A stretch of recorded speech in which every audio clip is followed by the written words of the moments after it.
Good morning, everybody. My name is Dimitris Argyropoulos, professor at UCD at University College Dublin and project coordinator of Watson. A warm welcome to the first webinar from our cluster entitled Traceability and Verification in Food Supply Chains, the Technological Perspective. We are a cluster of 8 European projects working on different aspects of traceability verification in food supply chains in Europe. And we hope that this is the first in many webinars to come, where we will get to showcase different aspects of the projects and, more importantly, present the results and outcomes of the work being carried out. It is our pleasure today to provide an overview of the different projects involved and to have a sneak peek into the different technologies that are being implemented and tested in different regions throughout Europe. Thank you all again for joining us. Before we get started, I would like to go over some basic housekeeping to ensure that the event runs as smoothly as possible. The session is being recorded and it will be posted on the cluster project website shortly after the event. If you have any objections, then please raise your hand now or let a member of the organization team know. Please turn off your camera and mute your microphones. Use the chat function and we will address them. We will address your questions and comments during the question and answer session. Captions are available. Kindly click on more and then language and speech where you will find an option to turn on automated captions.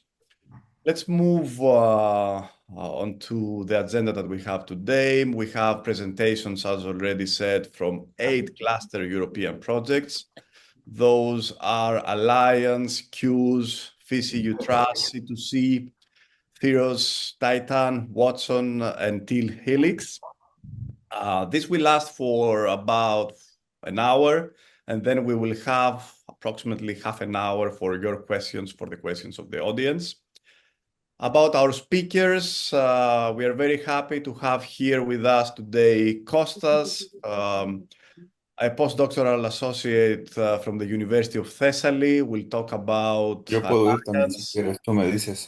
we have Kun Han, PhD candidate from the University of Wageningen. We'll talk about Q's. We have Neves from Joseph Stefan Institute. We'll speak about FishEUTrust. Sebastian Gaide will speak for C2C. Dimitra, scientific project manager at the ICCS Institute. For THEROS, Edward for Titan, Truls from our project Watson, and Tim from GS1 Germany will speak about TealHelix. We can kick off now with the first presentation. Kostas, we're very happy to have you here. The virtual floor is yours. Thank you, Dimitri. Okay, I'm Kostas Koumas from University of Thessaly, which is the coordinator of Alliance. As Dimitri said, I'm postdoc researcher in University of Thessaly, and in Alliance I'm mainly related with the task of building the technology tools that are required for the management of the food supply chains.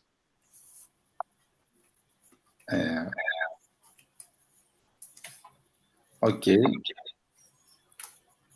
So the Alliance is a project that is funded by the initiative Horizon Cluster 6, which is about fair, healthy, and environmentally friendly food systems. It consists of 25 partners from 12 countries, which are either research institutes, universities, industrial organizations, associations, and other kinds of entities. It started on November of 2022 and finishes on October 2025. Its total funding is almost 3.8 million euros. And The aim of Alliance is to provide a holistic framework that safeguards data integrity and veracity, enhances traceability and transparency, and reinforces interoperability in quality-labeled supply chains. This is achieved with use of novel and cost-effective methods, such as blockchain, which is for transparent and immutable transactions, the early warning system for food fraud prevention, the advanced spectroscopy that is for identification of adulteration and provenance of food products, rapid testing for authenticity validation and proof of geographical origin, and the vulnerability risk assessment. In Alliance, we will demonstrate at the end of the project how our contributions will assist the management of food, quality-labeled food supply chains, which are the following. One is for olive oil in Italy, which runs under Biocos. Another is about feta cheese in Greece, where responsible is Olibos. Another is about organic honey in France and runs from a World Bee project. Another is the faba beans in Spain that responsible is Asincar. The Lika potatoes in Croatia from UPLK. Organic pasta in Italy from Marcenero, and the raspberries that are in Serbia, and originally is the partner that is responsible for this.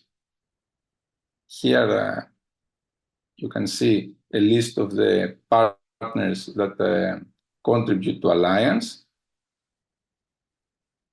And this is the architecture that we have developed in Alliance.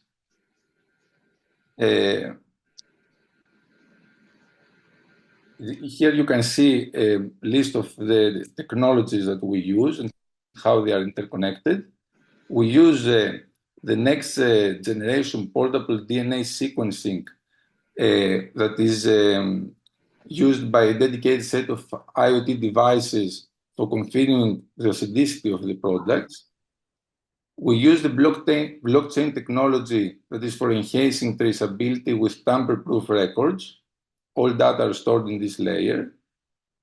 We have the AI early warning system for analyzing data performance metrics from various steps in the food value chain and detecting patterns and anomalies. We have the predictive analytics for forecasting future risks with historical and real-time data analysis.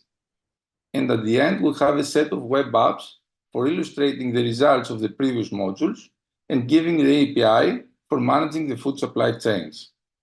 One of them is the digital knowledge base, which is for providing and sharing comprehensive information on food products.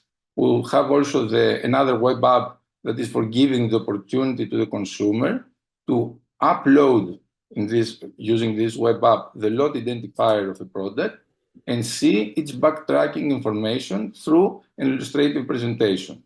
It's the same app that is used from the managers of the food supply chains to upload the data that are used for supporting this backtracking. Thank you, and I hope for your questions at the end. The floor is...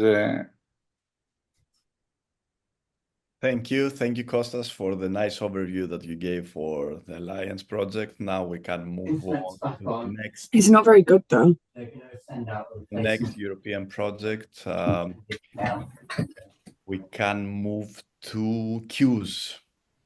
Kun? Yes, thank you, Dimitri. Yeah, thank you. Thank you, Kostas, for your presentation. I think it's a little bit different as my colleagues here today that they come with a solution, but I come with the problems. But I think, well, the more the merrier. So I bring different ingredients and different spice to this discussion today. My name is Kun Han, and I'm from Wageningen University. Today, I'm representing the project Q's, as you can see from background and also the presentation. Q's representing consumers' understanding of eating sustainably. Next slide, please.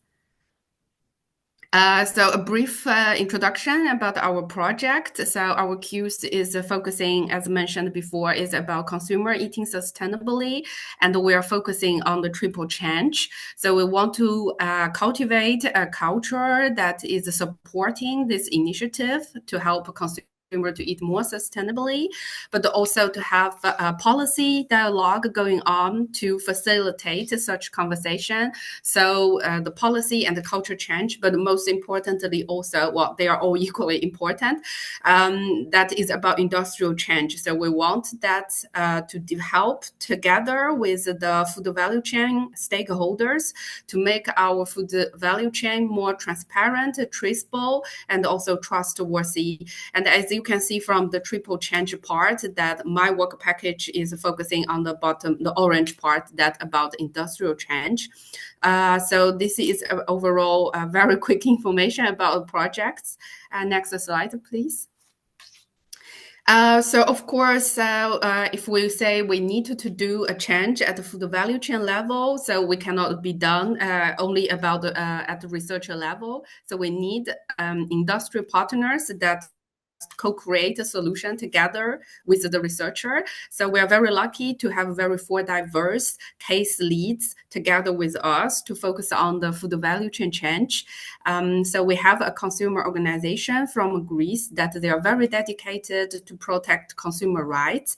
We have also a consortium from Italy that is focused on foster innovation.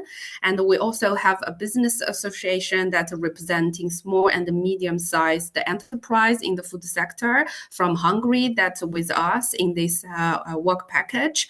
And last, we have also an alternative protein startup from Iceland called Loki Food that is also working as our industrial partner together to make our food value chain more transparent.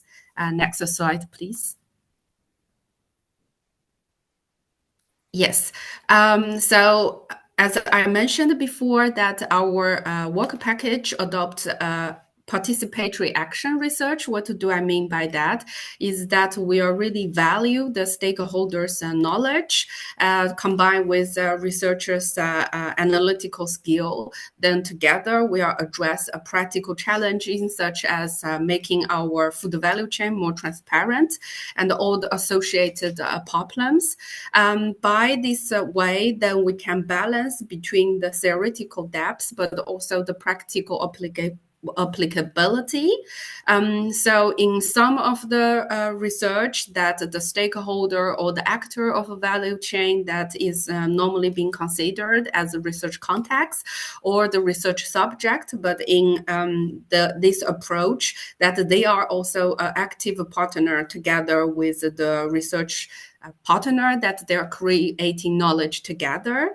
And such approach, we do it in a iterative circle. So we have the inquiry, the action planning, pilot testing, and the reflect evaluation. So I will elaborate a little bit on how it works in our project, in my work package particularly. So we are going to conduct, this is our year one, so our project is relatively young. So we are at this phase that we just conduct our first workshop. But every year in the coming 3 years, we will have 3 more workshops together with our industry partners to conduct different themes of workshop together in the 4 cases that I have mentioned. So in Hungary, in Italy, in Greece, and also in Iceland. So we have already conducted the 4 co-identification workshops. Later, I will share you what we have discovered. This is as the first step. And the following, we are going to co-create and implement the interventions that we are together to tackle those problems that we have discovered, that we think it's really urgent, and that has also huge impact on our food value chain. And then the feedbacks will be collected. then we are going to refine those interventions that we developed together and for continuous improvement. So as I said, that we have conducted the first workshop, then we discover diverse kind of problems. I hope this is kind of presenting the problems. It's kind of inviting everybody to, especially my colleagues from other European projects, to jointly to address it or as inspirational. But I think some of the problem probably you will resonate with that we are facing. Next slide, please. So just some background information about the co-creation workshop that we have done. So it's 4 workshops conducted in 4 countries. In average, we have each workshop is around 2.5 hours. And in average also we have like 8 participants, and the composition of participants is very diverse, which is very nice. So it gives us a very comprehensive view to see what are the challenges or barriers that we're facing in able to make our food value chain more transparent and traceable. So we have, of course, growers. We have also food processor. We have some marketing agency that helps small, medium-sized food processor to promote their product, but also promote the local product. We have also knowledge institute. We have retailer, cooperatives, and open market and sector association. We also have a standards organization joined one of our workshop. So what we have discovered then, next slide, please. Thank you. So these are the 5 categories of the key barriers that we have identified together with our participants from the workshops. So the first one, of course, is always market related, that they, by being transparent, they are very concerned that their competitive advantage or their know-how or certain secrecy will be leaked or compromised. And also that we always saying that we need more transparent, more from consumer side. We need more transparent for the supply chain or for the food value chain.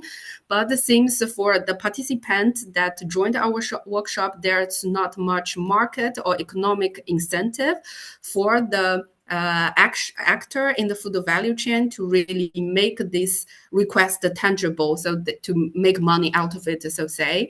And some participants also mentioned that the consumer is very price driven, so they are very sensitive about price. So no matter how much effort they spend, it seems the consumer is not very motivated to respond such initiative or effort. Another one that has been over stressed also through the workshop is about this regulation. We say it's unfavorable. So the regulation is either too strict or too complicated to understand, but also there is a certain area that the actor wish that the legislation or regulation to be in place, but it's missing, which made some of which created certain gray areas that some companies are taking advantage of, and also some they say, okay, we are doing a lot, but some other people or some companies they don't do anything. We wish there could be some penalties created to reward those are conduct well, and also to kind of give a penalty for those that are misconducts. Another thing is more about at the organizational level, because we're more focusing on small and medium-sized companies. So they all stress that the knowledge and the know-how and also capabilities to understand about transparency measures, to implement transparency measures or traceability measures is quite difficult. They don't have enough capacity and knowledge to launch such initiatives. And another thing that is quite commonly discussed also is about more technical, so it's more about the data. So it's difficult to collect the data or to understand the data or how to use it. Some of participants said that they have outsource such task to a third company, which costs them a lot. They also mentioned about some issues about certification, which I actually very happy to see that one of my colleagues, I think from Costa's presentation from Aliens project, they are also dealing with some certification issues. So I'm very much interested to learn later. So the last one is about relational. So they were also talking about that they need more collaboration among the value chain stakeholders. So as I said, instead of bring a solution, I actually bring more problems. But this is just the first step. So now we are clear what are the barriers in front of us. And the next phase, which we're going to do this year, is to co-create interventions that tackle these problems. The intervention could be tailor-made or could be a similar structure across all the workshop, which we are still under discussion. But once we have more information, I would like very much also to be join this cluster webinar again and to share with you my updates. So thank you, everybody. Thank you, Kun, again for this excellent overview about the project Q's. And from Q's now we move to FishEUTrust. Neves from the Joseph Stefan Institute will provide an overview about the project. Exactly. Hello to everyone. Can you hear me? Very well. Yes, okay. Thank you very much. I didn't make any introduction of the project, but I will jump directly into the traceability system that we are developing in the FishEUTrust project, which is one of the topics that we are dealing with. So traceability technologies can be four of them. One is the physical traceability or physical testing of food, which is animal species origin.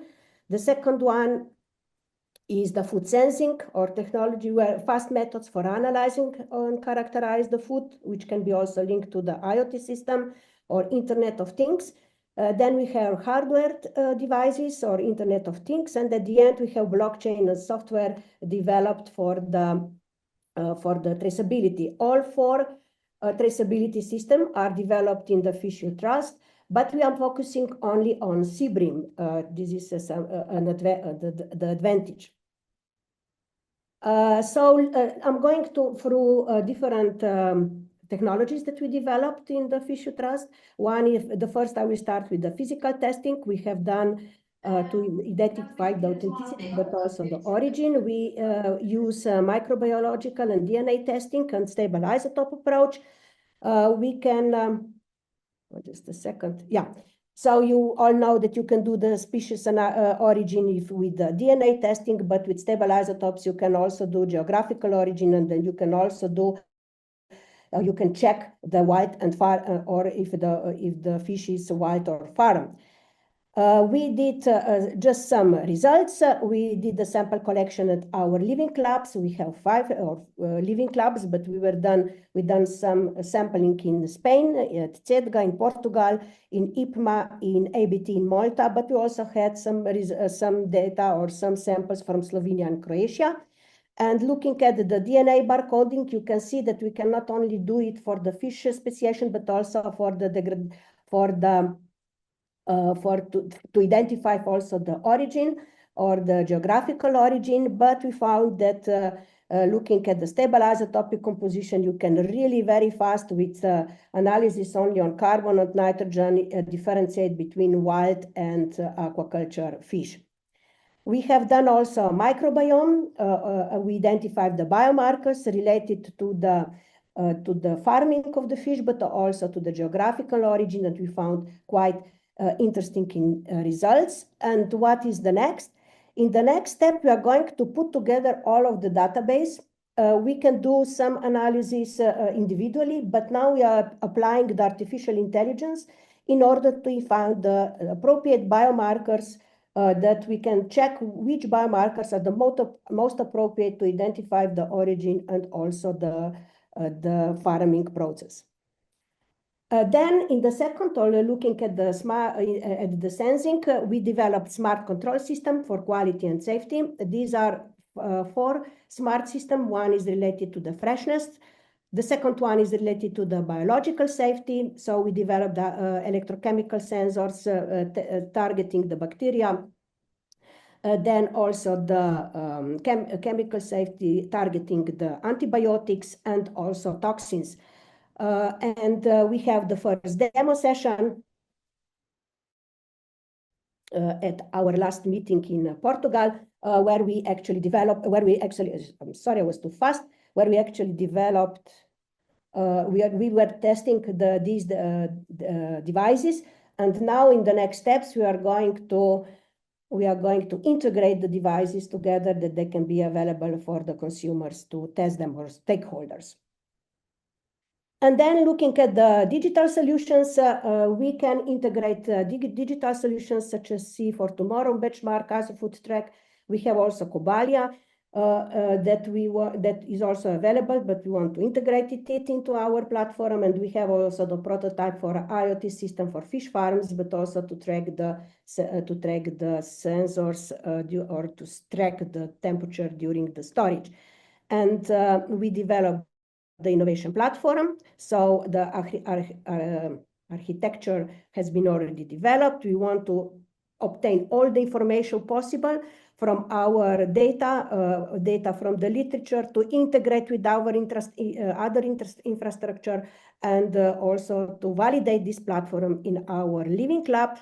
And at the end, we want to product the passport QR code in blockchain that can be used for the badge digital passport containing essential data, but this is still under discussion, which data will be available for our passport. And here, if you want to follow us, I would like to thank you for your attention, and follow our project at our website and also our social media. Thank you. Thank you, Nives. Thank you. On time. From the traceability systems in the EU, in the FishEUTrust, to C2C, but I suspect we will focus more on blockchain technology here. Sebastian? Yes. It's time. It's time. Thank you, Dimitri. So I am Sébastien Gaïd, co-founder and CTO of TealHelix, one of the C2C project partner. So I will present you the C2C project on a technical point of view. So C2C is found in this Genesis sentence, innovative blockchain traceability technology and stakeholders engagement strategy for boosting sustainable seafood visibility, social acceptance, and consumption in Europe. So let's see how we are working on this project. So the C2C project focuses on the deployment of an innovative blockchain-based traceability technology to enhance trust and transparency in the seafood sector. In doing so, the project seeks to increase the visibility and the consumption of sustainable seafood across Europe. Consumers are increasingly looking for transparency in the products they buy, including seafood. But yet seafood often has a complex origin and lacks clear information on its provenance, species, fishing techniques, or sustainability. To remedy this, the European Union is implementing environmental and food safety policies aimed at making seafood production and consumption more sustainable, inclusive, and safe. However, a number of challenges remain, such as lack of digitalization, the absence of suitable tools for food traceability, the difficulty of linking sustainability and traceability of EU seafood products. So the C2C project is part of this effort. It's a 4-year project, so we have started in July 2022, and we will end in June 2026. We are 14 partners from 6 European countries. Okay, so why C2C? The aim of the project is to answer the question, where does my seafood come from? Also, we work to enhance trust, transparency, traceability in the European seafood sector. Also to boost visibility for sustainable seafood actors and encourage multi-stakeholder dialogue on social innovation. What we expect from this project outcome is a healthier ocean, empowered consumers, and resilient global food system. How we plan to do that? First, we plan to collect data across the whole value chain. We plan to verify inputs from stakeholders. We are implementing a blockchain-based platform for transparency with a set of user-friendly applications for professionals and also for consumers. And with some AI or machine learning solutions, we will try to provide some insights to the stakeholders.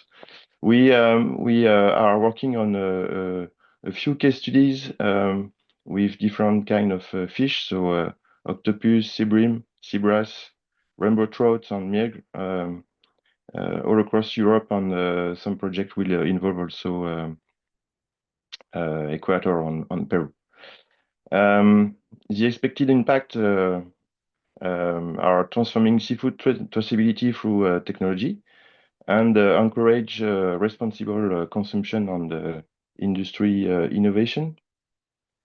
So let's have a look of the data collection part of the project. So as stated, it's based on a blockchain solution. This technology allow to easily onboard a new traceability actor because we are using a blockchain engine with easy to install blockchain nodes. Blockchain also allows some independent audit capabilities, since data fingerprints are duplicated at every node. Of course, blockchain node allows immutable traces of the data. And sorry, the engine we are using is based on multi-chain blockchain engine. So everybody knows that sharing data across supply chain actors is a complex task. So at C2C, we have decided to leverage some already existing standards. That's why we are using EPCAS language from GS1. Not to reinvent the wheel, and EPCAS will be used to share data across all the traceability actors. We are using and implementing some technology to collect data. Part of them are hardware-based, such as the Medusa probe provided by Smart Water Planet. So this probe will make it possible to collect data about the quality of the water. But also we are implementing software for the solution. The Smart Water Cloud application, for example, collect information about fish production management, and will send data on a regular basis to the C2C platform. Data is also collected using mobile applications developed by PageUp. So this mobile application enable traceability everywhere. So you do not need anything else than a mobile to be able to share data. You can scan labels. You can also print label if you want to ease traceability for the next steps. It's possible to use mobile printers to stick information on boxes, for example. We are also implementing some RFID-based solution to make it very easy to add events to the C2C platform. We also developed some application SDK to make it very easy for other stakeholders to share data or to use data from already existing systems like ERP or WMS for big actors.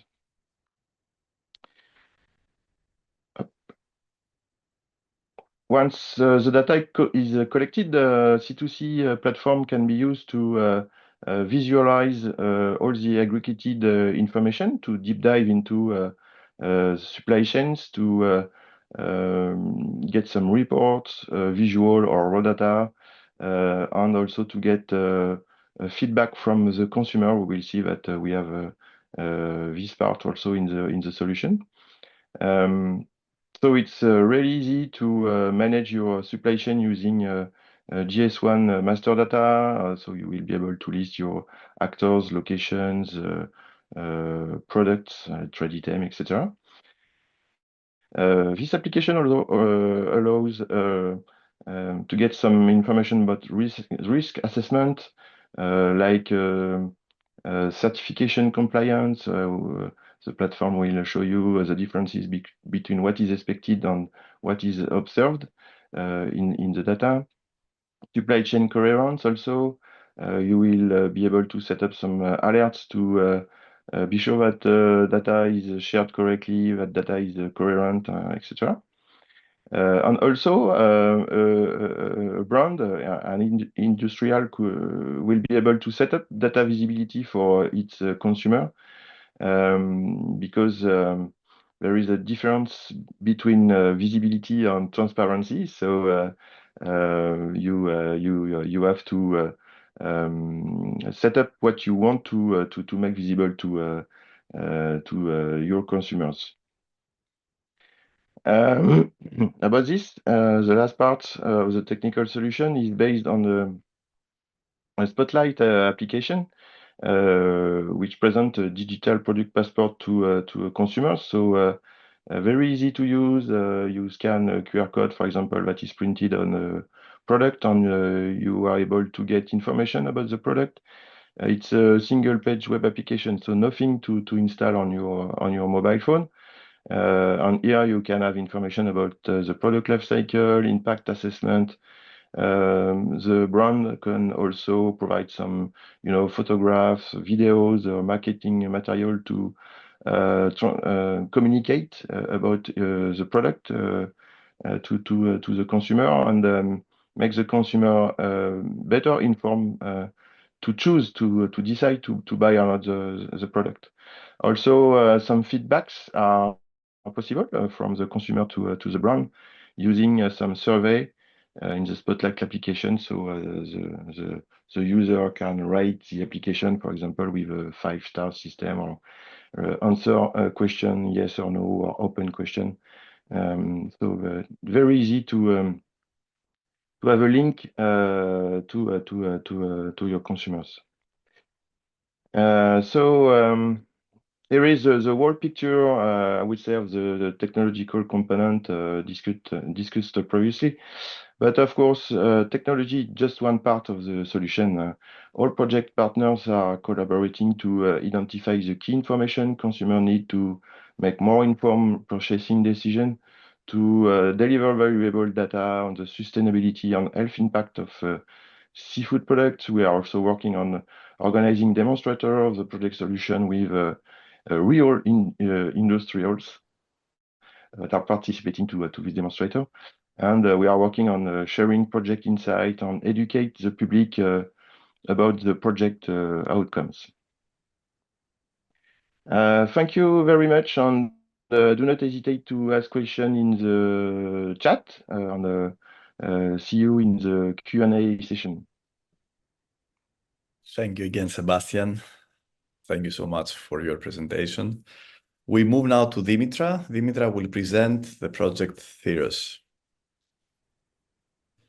Hi everyone, I'm Dimitra, and I'm the day-to-day manager of THEROS project, and I'm very thrilled to be with all of you today and share some of the exciting advancements from the THEROS project. Today we will explore how advanced traceability and verification technologies can revolutionize organic and geographical indication food supply chains. This is where THEROS comes in, that aims to build a resilient system that ensures traceability and authenticity of organic and geographic indication products from farm to consumer. So let's move on. As you can see here, THEROS is a 36-month innovation action funded by the European Union with nearly 4 million. It's coordinated by the Institute of Communication and Computer Systems in Greece and tackles food fraud and non-compliance in organic and geographical indication food supply chain. Our project focuses on developing a comprehensive toolbox that combines multiple technologies to secure supply chains of these high-value products. Our strength lies in our diverse consortium, which consists of 17 partners from 6 different countries.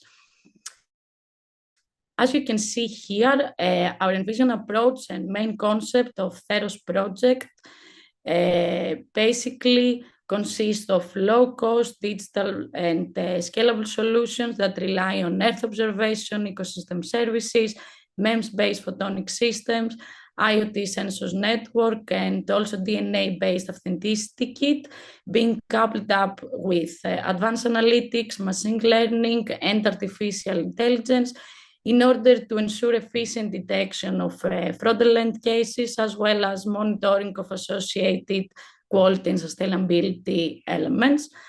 Also, we have blockchain-enhanced traceability system and digital product passports for improved traceability, security, and data governance, platforms and algorithms that allow management and harmonization of all this heterogeneous data, as well as their consolidation for the verification and validation of transactions across the whole supply chain. And last but not least, interfaces to facilitate monitoring and inspection by competent authorities, informed decision-making by supply chain actors and policymakers, as well as business model-driven approaches to support source supply chains of quality labeled food products. THEROS Toolbox is being deployed in 4 pilots in Serbia, Greece, Czech Republic, and also in Spain. So now let's dive into more details about the components of traceability and verification aspect. The THEROS project leverages Earth observation services to ensure compliance with organic farming standards through satellite imagery and machine learning techniques. By utilizing Sentinel-2 data, we develop models capable of distinguishing organic from conventional parcels, enabling this way remote monitoring of agricultural activity. Through innovative machine learning markers, the system enhances risk assessment and compliance verification, making large-scale monitoring of organic farming both efficient and reliable. These advancements contribute significantly to ensuring that the integrity of organic certifications and also the sustainability of food supply chains. Another aspect of this component is the carbon sequestration study that we do. We conduct analysis on how the adoption of organic farming practices influence the amount of CO2 that is sequestrated from the atmosphere and is stored to the soil as soil organic carbon. Next, we have the MEMS-based photonic system that provides a low-cost, portable solution for detecting food adulteration. It enables quick, non-destructive analysis of products like wheat flour and apple juice. We have achieved high accuracy, particularly valuable for differentiating organic and non-organic products like oranges, contributing in the overall integrity of organic labeling. Another aspect is the food adulteration identification system, in which we acquired soil and food samples from the pilot partners. conducted hyperspectral scanning of these samples, and we are testing approaches for classifier and soil property modeling. The MEMS-based photonic system is also coupled up with a mobile application that is used to facilitate data acquisition from the spectrometers. Another important component is the IoT sensors network, which monitors quality and climate parameters during the transport of organic and geographical indication foods. These sensors address both intentional and unintentional alterations by monitoring air temperature, humidity, and package integrity in real time, which all these data are then transmitted to the THEROS platform, ensuring that the product quality is maintained throughout the whole supply chain. Next, we have the DNA-based authenticity kit to verify the species origin and authenticity, focusing on organic and geographical indication labeled products. The kit uses high-resolution melting profiles and DNA sequences to provide accurate identification. Machine learning models have been also created to predict the origin of mussels based on DNA sequences and these melting temperatures, significantly enhancing the detection of mislabeling and adulteration. And it's also coupled up with a data ingestion platform, which is used to visualize all the results from the portable device.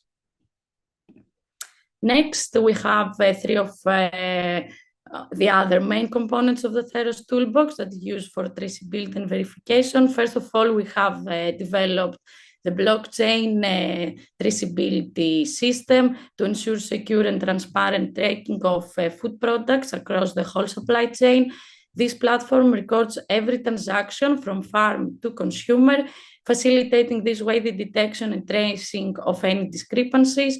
It's already integrated with existing ERP systems in our pilot cases. And we also developed additional manual data entry screens available for any unexpected situation. Next, we have a critical component of the THEROS toolbox, which is the verification engine. We developed a verification engine in order to automate the process of validating the integrity and authenticity of organic and geographical indication products. This engine processes basically data from all various sources, applying business rules to ensure that products meet specific standards. Then all these verification events are posted and recorded to the system, to the blockchain system, enhancing this way the transparency and trust in the supply chain by providing a reliable mechanism for verifying product compliance. And last but not least, we have the Dynamic Digital Product Passport, which offers real-time traceability and verification of organic and geographic indication food products. By scanning a product's code or entering an identification number, users can access detailed data on the product status. The app is designed with a user-friendly interface and tailored features for different kinds of user groups, ensuring relevant data is accessible and actionable across the supply chain. I think that's all. Thank you, everyone, for the attention, and really looking forward to answer any question by the end of today's presentations. Thank you so much, Dimitra. We move now to Edward. We'll present the project Titan. Yes, Edward, okay. For the next 5 to 7 minutes, the floor is yours. Thank you very much. I'll try to give you an overview of the Titan project. Here you have some of the small facts. It's the title of the call was Increasing the Transparency of EU Food Systems to Boost Health, Sustainability and Safety of Products, Processes and Diets. And when you read this, you can understand that we have quite a broad range of topics that we are addressing. The total budget is about 11.8 million euro. And that's partly because we have a Swiss partner that could add to the budget. The project will end 31st of August in 2026. It's a 4-year project. It's an innovation action. We have 27 partners, of which 12 SMEs. 12 universities and research centers, and 3 NGOs. And as part of this project, we have 15 pilots that were part of the project from the beginning. And we also had an open call of 1.2 million euro where we accepted 8 additional pilots. And what is typical for the Titan project is that we approached SMEs with the question if they could think of something that they could add to their current product offer to expand or to improve or to innovate as a starting point. And then when needed, they could invite a university or a research center to help them with this. And we choose this approach because we wanted to be sure, let's say relatively sure, about the commercial implementation of the developments that were done in the Titan project. And you can see that we have 14 countries all spread over Europe. What we did when we analyzed the topics that we are addressing in Titan, then we found that we are addressing 4 key expertise areas, as we call them. Enabling consumers to make informed food choices, to facilitate supply chain sustainability, to, let's say, implement new innovative technologies, and to take the food system approach. And we have made some subdivisions. So for the first header, for the first key expertise area, we have 2 different ones: ensure food safety and authenticity, but also informing and educating the consumer, and also front of pack labeling is part of this one. For the second topic, facilitating supply chain sustainability, we try to focus on environmental and social aspects because we know that the economic ones are covered, and we try to give special attention to economic support for SMEs. In the implementation of new innovative technologies, we are working on faster and more accurate detection methods, and of course on disruptive digital technologies. And for the food system approach, we would like to work in line with this food system approach towards a sustainable food system, but we also want to stimulate successful innovation. Then we have, let's say, identified 4 categories, and they're a bit in line with what was previously presented by the partner from Slovenia. So the first header we have is innovative detection methods. So we have a number of pilots that are testing or developing new DNA-based detection methods, and the focus is on portable rapid detection methods or technologies that can give accurate results fastly. So we have a pilot that is in the olive supply chain, and here a lab on a chip is developed. So that's a portable device to do DNA-based detection, and this is combined with the blockchain. So the partners are INL and the University of Santiago de Compostela and Open Food Chain, which is a startup from Amsterdam. The second pilot is about the traceability of food allergens, and this is done in flour from cereals. And here we have a combination between development of lab on a chip and artificial intelligence. And the last aspect is covered by AI Talentum from Spain. We have 2 pilots that are quite connected. We have Microbiome, which is a startup from Italy, and UCSC, this is the Università Cattolica de Cremona.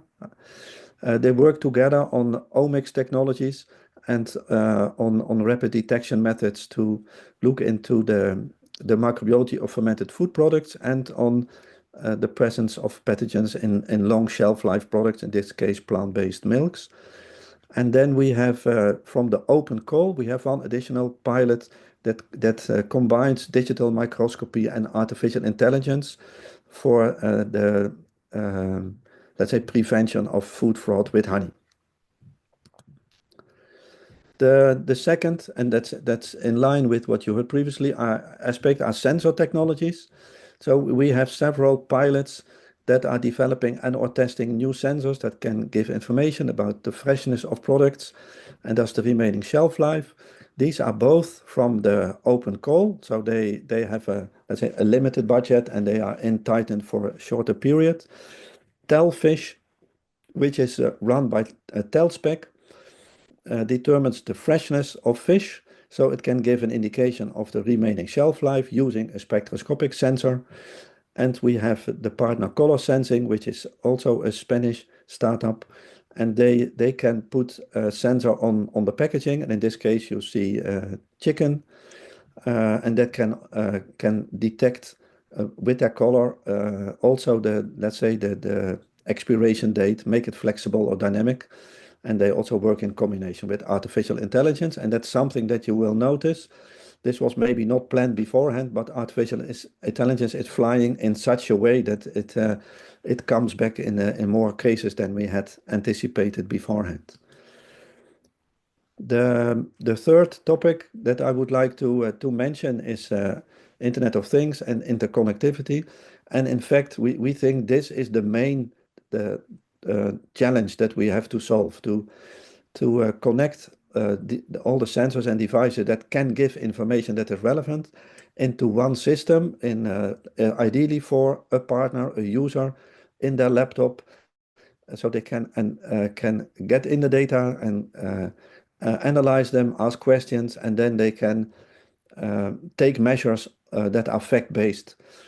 So we have one pilot where Agrono, that's a Greek startup, works together with Symbiosis. That's a company that makes, let's say, foods that are healthy, that contain Greek herbs or honey. And they set up a real-time and intelligent data sharing platform for the verification of their suppliers. We have another one that is led by Agricoles, that is an Italian startup, and they develop what they call a new traceability tool to help farmers to grow tomato and rice more sustainably. That's because they have two pilots, one on tomato, one on rice. They're collecting information and help the farmers in this way. Total Control, this is a startup from Norway that is focused on reduction of food waste, and they want to develop a fully automated inventory system for the hospitality sector. Also connecting different sensors, also when the products come in, what is their shelf life, so that the chef can decide what to order and what to use that day, so that the food waste is reduced. We have from the open call with Sunibal, also a Spanish company, an integrated solution for enhanced tuna fishing, and in this case it's about preventing that too small tuna is being caught. And then we have, with an Italian partner, an advanced decision support system. And this case is for vineyard management, but it's in line with what Agricoles is doing. And then I choose the wording. So digitalization in general, it's maybe not specifically AI or blockchain or IoT. It's more connecting more aspects. Two pilots have to go to digitize and to improve decision-making process. And in this case, we're talking about online trade platforms. A special case is Consensio, that's a Spanish company, and they facilitate with the online trade for fresh produce between producers and retailers, and they learned that they don't speak the same language. So as part of the Titan project, they have a pilot to improve the language so that they agree, and that the retailers order the right products, that the farmers put it in the right packaging, so that when it arrives, it's happily accepted by the customer. And then from the open call, we have a similar approach, a unique data-centric platform that can synchronize supply with demand, and this is run by Agricorn. And then we also have blockchain, and I mentioned here open blockchain, the open food chain. They're involved in two pilots, and for them it's really important that it's not hidden, that the data is not put separate. They want to make it more accessible. And we have another startup which is Quality Chain, and they focus on affordable blockchain, because when you would like to perform blockchain maybe in the way as it could, it can be quite expensive. And for the smallholder farmers they are working with, or the small food processing companies, it should be affordable. So they made let's say a lean version of a blockchain. We have Agri Marketplace. They are setting up the supply chain for carbon certificates in almond production, and blockchain is part of the process. But of course, this is a complete setup with audits and verification and certification. We have Sakana, which is linked with the GDST in the seafood sector, and they will analyze the Vietnamese shrimp supply chain to free it from forced labor, and they work together with Open Food Chain on blockchain. Then I mentioned already Quality Chain. They work with small companies. They provide affordable blockchain. They also design really nicely looking QR codes, which was not part of this call, but please look up what they do. And then we have a unique pilot which came in with the open call is Chief Chain, and they go to events and then they produce their blockchain burger, and you can see the picture on the left. And so they explain to all the visitors of the event when they buy their blockchain burger where all the ingredients from the product comes from, and they also use blockchain to make it immutable.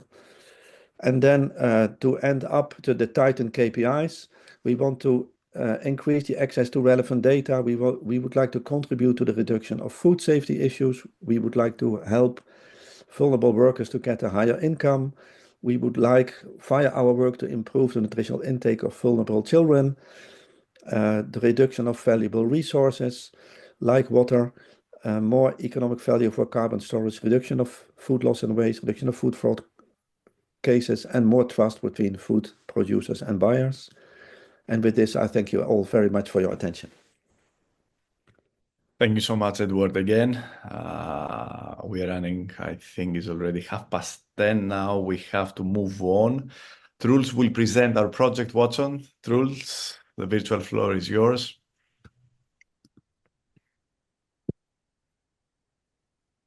Thank you. Thank you all for being here. I'm Truls Bakurade from SINTEF Nord, where I work as a senior research scientist. We're located in Tromsø, so we have quite a geographic range of the presenters today. Yeah, see, someone is using the cursor on this thing.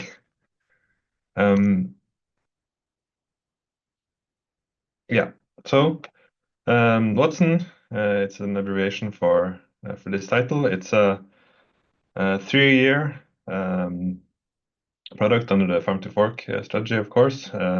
It has an EU contribution of almost 10 million euros and a total cost of more than 11 million euros because we have both the Swiss and UK partners. It's coordinated by UCD, THEROS, our host, with 45 partners across 20 EU and non-EU countries. And we also have 6 pilot supply chains that I will get into a bit later.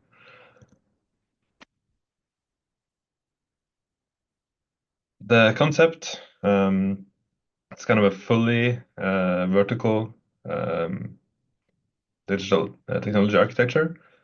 As people have described already, there are quite a lot of different IoT sensors, DNA-based sensors, circulators, spectroscopic sensors, other types of food scanning devices that we are using. This needs to be integrated into a solid back end of trustworthy data sources with some intelligence and application layers. And we also have the different user interfaces on top to present all of this different data that's being collected.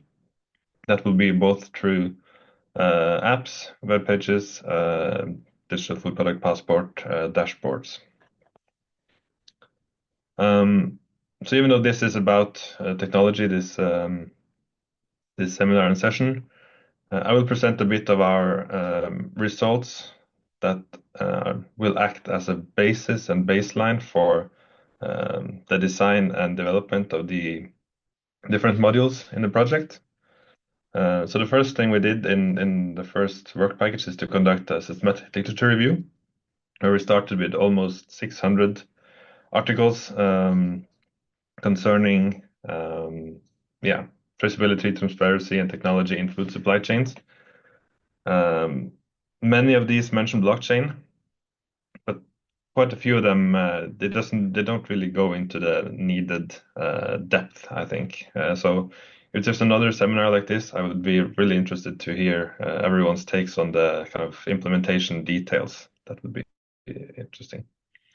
The findings is that blockchain is not always necessary. There's a lack of mature applications. In the published peer-reviewed literature, there's a lack of evidence of application that passes the prototyping stage.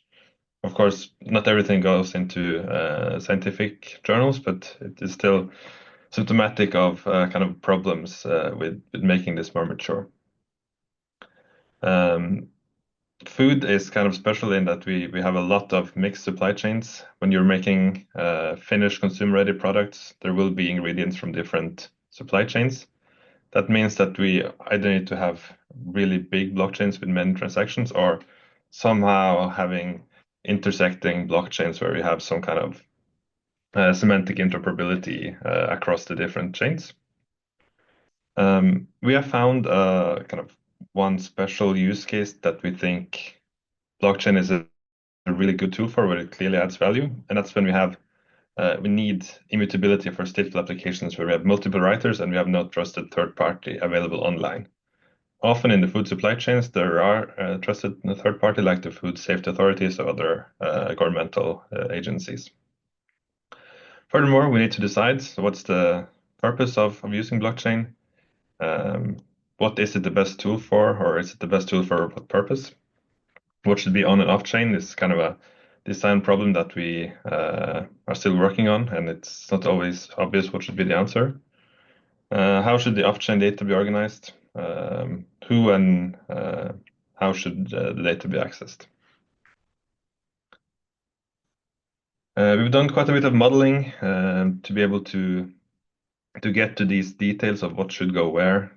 We have a high-level supply chain interactions, business process models, information models, data availability mappings, and as other projects have said, we're trying to align this with the relevant standards such as GS1 transport instructions, EPCIS, and other standards. GS1 is quite a good resource for all of this, where we don't really want to reinvent the wheel.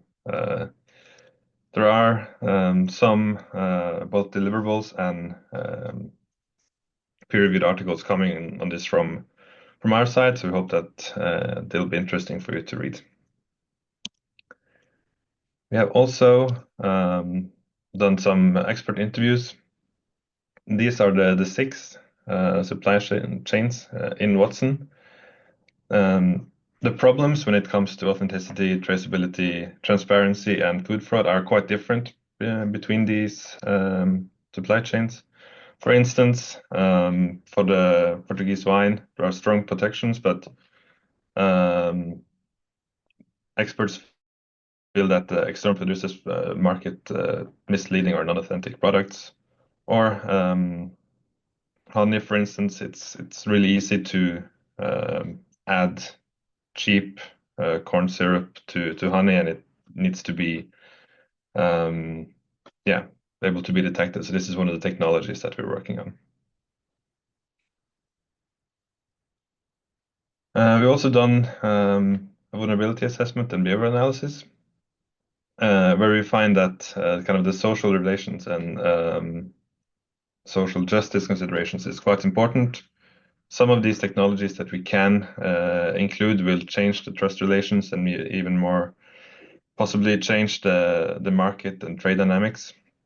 And we need to be really mindful about the kind of secondary effects of the technology that we try to introduce. So that's a quick part. Thank you for your attention. I'm also willing to take questions after the next presentation. Great. Thank you, Truls. On time, presentation. Very good overview of the first results that we had in Watson within the first 18 months, I would say. Very good piece of work. We move now. Our final presentation today will be given by team GS1 from Germany. Tim, the floor is yours about the TealHelix project, if I Yes. Yes. Hello, everyone. As you heard, I'm from GS1 Germany in Cologne. We are part of the TealHelix project. To be honest, we're a small partner, and we contribute to the research, which is very broad in this project. We are in the sixth project month now, and so we are still starting and initiating our research with the literature review and the requirement analysis. So we are, as a standardization body, you heard the name of GS1 several times in the different projects already. So we contribute to the different work packages. But in this case here, I want to highlight the traceability aspects we bring into this project, and EPCIS is one of the standards we use for this. And let me introduce shortly the project, because I heard that the introduction already took place. We are about 17 partners from 10 countries. So half of the institutes, or the majority of the institutes, are related to psychology, behavioral analysis. So this is a totally different path where we are working in as GS1, but we have in common that we want to bring new ideas of healthy food and sustainable food to the consumers. And so we have the preparation phase, and then we have a pilot testing phase, and where we want to test with different tools which already exist and which we want to improve, the Claims Buster app and the Better Me app, and there will be a food compass developed, and all these tools will be tested in 6 different pilots, different countries. And we, as a GS1 organization, we are really looking also into the physical testing, because we have online and offline testing. So what is very interesting for all of you is that we follow the integrated approach that we bring in the standards, but they should be integrated in the different supply chain processes. We heard before master data, we have the event data or visibility data, and everything starts with identify. Identify is what are we looking at? We heard about the suppliers and the retailers who discuss which items they are exchanging, which produce, and so on, give them names. We give them numbers. We work very structured. So identify is always the first step. And as you know, the global trade item number is the one number we use for identification. In another step, it's capture. It's the barcode, more or less, where we are looking at the cashier, but also in the logistic processes. You see the different labels. And so labeling is crucial for our project TealHelix. So we will discuss different ways of labeling sustainability on products. So finally, to share information across supply chain from the production to the end consumer. And what I have to switch. Coming back to the event-driven aspect, is that we look especially at the what, when, where, why, and how. This is standardized. The EPCIS is just a standardized interface which is freely available, and you can use it for your purposes. And we haven't already talked about blockchain or any other repository in TealHelix, so it's very open to any use in different projects. And what are the main assets of global traceability is that we really rely on identification. We heard about the party or the partner identification with the locations, the objects, these are the products, or even single items or batches of products. So data is master data, the description of master data, so they are also in the global registry. We can integrate transaction data, so this is ordering and invoicing and so on, and event data means the visibility of moving objects along the supply chain. So the key enablers are identification, data capture, and sharing, as I said before, but with these steps, we have to define the critical traceability events, where to track and where to take additional data and to match it, connect it to our traceability. And finally, we also have the opportunity to verify the origin of objects or the names of the partners and the locations by a verified service by GS1. It's also open and used also by government authorities to track where the product comes from. And then I just want to give an outlook on the future. As I said, the barcode is the main tool to connect to the products or the different granularities. In the future, we will have a 2D code on every fast-moving consumer good, and so we can integrate much more data into a smaller code, but we get an endless variety of opportunities, and so we can make sustainability really visible for regulators and consumers. And this is where we are discussing with our partners in the TealHelix concept project. Yes, thank you very much. Thank you so much, Tim. I would like to thank all the speakers once more. We can move directly now to questions and answers. I have received several ones from the audience on my chat now. I would welcome everybody, not everybody from the speakers, I mean, just to turn on your cameras. And we can kick off. We have approximately 15 minutes before 12 CET time. I would start with a question that I have received here for the TealHelix team.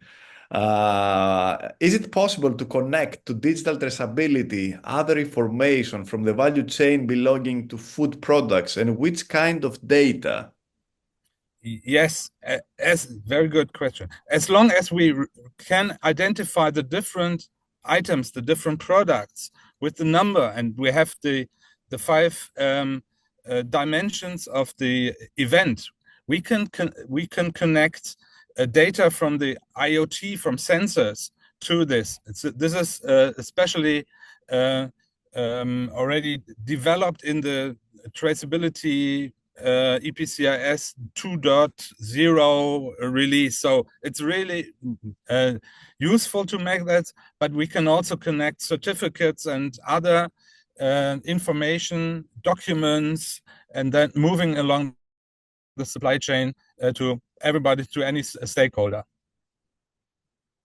Thank you, Tim. I have another one here, probably might be for THEROS. How does THEROS differentiate itself? Dimitra, this question is for you. Hi. How does THEROS differentiate itself from other traceability and verification initiatives for organic and GI labeled products? Okay, great question. Thank you, Dimitrios. Basically, unlike conventional traceability systems that rely probably on paper-based records or single technology verification, the THEROS project integrates multiple advanced technologies into one interoperable toolbox. We use Earth observation, MEMS system, IoT sensors, DNA, blockchain, digital passport. All of these are coupled up in one toolbox, which is multi-technology integration for comprehensive verification. We use like Earth observation with MEMS photonic system, IoT with traceability, etc., as I mentioned in my presentation. We also, THEROS is designed to integrate with existing certification frameworks and regulatory bodies, ensuring seamless adoption. provides a centralized digital platform where multiple stakeholders can share and validate data in real time, which is the green accountability tool, which I didn't present here today. Unlike site-specific inspection, THEROS Earth Observation Ecosystem Services monitors scales up to a national level in the Greek pilot, and also a larger scale monitoring area in the Serbian pilot, allowing authorities to focus on high-risk areas for fraud detection. And also, besides the traceability and the verification tools, we have our more user-centric tools and cost-effective approach, which is the digital product passport and the mobile application for MEMS, which makes THEROS project accessible to small-scale farmers and producers, reducing this way the digital divide, let's say. And also we have the systems automated fraud detection, which reduce the cost burden on certification bodies, which are the main stakeholders in the THEROS project, making compliance more efficient and cost-effective. Excellent. Thank you, Dimitra. I have one more, an additional one, very short one, about your satellite systems here.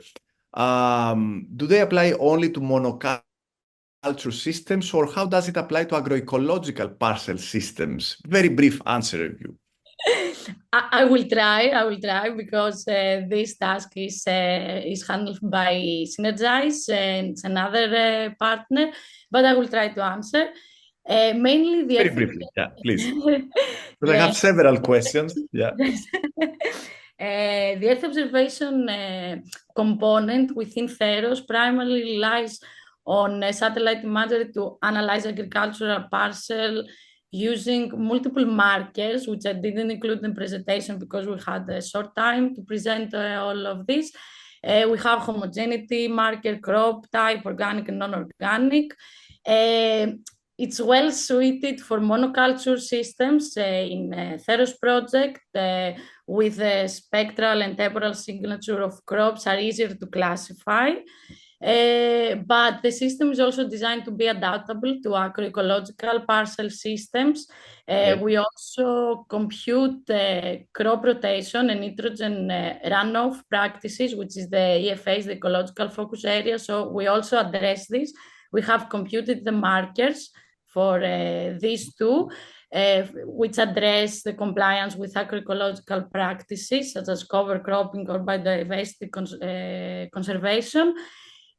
Of course, we have challenges and we remain full capturing the homogeneity of agroecological system, but we are actively now in refining the models to ensure they remain robust and applicable across various approaches. Thank you, Dimitra. Thank you so much for your answer. Very comprehensive one. I have a question here for Truls, probably. Truls, I think, mentioned about in-depth analysis of blockchain. The question is, what organizational challenges and barriers to implement different technologies? What have you observed from your results? Yeah, I think there are many interesting things to say about this. Main thing is that there's always a trade-off between kind of the additional traceability granularity that you get and the value of it. So I think you really need to be kind of mindful of what you're trying to achieve. I think many organizations need more knowledge and expertise in both digitalization and supply chain management. It's not even just implementing a blockchain is not enough. You really need to understand many different things to be able to do it properly. And then I think that we have so many projects working on similar things is a great way to raise awareness and expertise about this in Europe. Great, thank you, Truls. I'm still receiving questions. There is another one for Neves. Which traceability system do you find more efficient? It depends on the question, probably. But I still think that we are in an area related to the digital solutions, and I think this is a very good new solutions, but I still think, I'm still conventional one that sometimes in your traceability system, you will also need some physical testing if this is really properly labeled, I would say. Yeah. But for efficiency, I would say the digital solutions are probably more efficient, more faster. But in reality, to get all the information are really true or not for verification, sometimes the physical testing would be also important to check. Great, thank you, Nivs. Costa, let me see for the different. Okay, for the different food supply chains, how do you consider the application of the alliance solution? Are there any variations? Yes, of course, there are some variations between the supply chains, the different food products. We have different sensors that we are using in the data acquisition layer, for example, for each supply chain. And we have different way of storing the data that are produced in the persistence layer. That's why we need also interoperability mechanism in this. We use some standards like GS1 to store in this layer this data. And of course, we have to specify for each supply chain which are the kinds of frauds that we have to deal with, and to build on a specific AI early warning detection system for each food supply chain. And but at the end, we try to use a common web app that will provide all this information the same way to all users, and especially to the consumers regarding the traceability, how to detect the story behind each product. Okay, Costa, thank you. I think I have 4 or 5 more, but probably we can pick 2 last ones. We still have 3 minutes, I would say, before the end of this webinar. There is one for Sebastian. Could you describe a little bit further how and why the blockchain technology is used by this project? Does it ensure that the shared data is true? And what about power consumption? Yeah. Very briefly, if you can, Sebastian, very briefly, I have one. I mean, Yes. I can pick 1 or 2 more, let's say. Okay. I will try to be very quick. So first about power consumption, we are using a permissioned blockchain technology. So there is no proof of work. So there is no problem with power consumption. A small machine can be used to be part of the network. About the fact that the data is correct or not, of course, the blockchain will not convert incorrect data into correct data. So we use the blockchain only for audit purpose. So using a combination of blockchain transaction and data fingerprints, we are able to audit. So to prove that you have said something at a specific moment, and that's it. And I will end with the fact that blockchain is just another tool. It's just a tool. It's just one tool in the set of tools we use to implement the solution. So we do not use it as a be-all solution, end-all be-all solution. So yes. Sebastian? Yes. Have you completed your answer? I have a 5. I think so. Okay, great. Thank you. Final one for. Let me pick one. Who hasn't?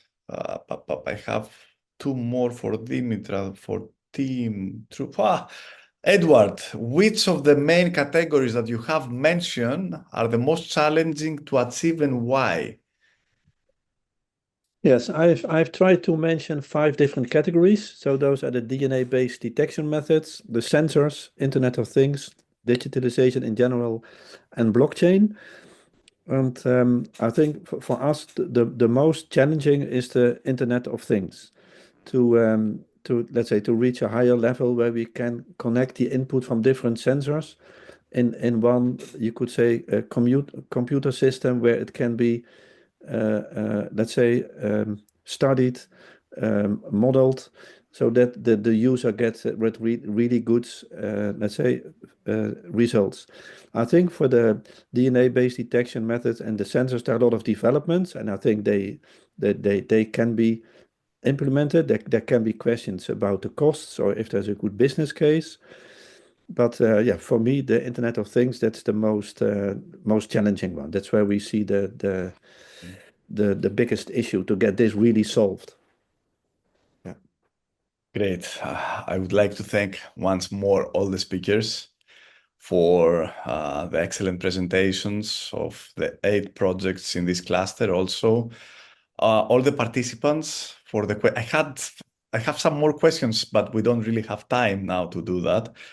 We keep in touch, all of us. I would like to thank everybody, the participants, and of course, Lisbon Council that make that real, organizing the event. John and Alisa from Lisbon Council, thank you so much, all of you. I would like to wish a nice day, a nice weekend, and we keep in touch. Thank you all so much. Bye-bye. Thank you. Thank Bye. you. Thank you. Bye-bye. Thank you. Bye-bye. Bye bye. Thank you very much. Bye-bye. Bye-bye. Bye.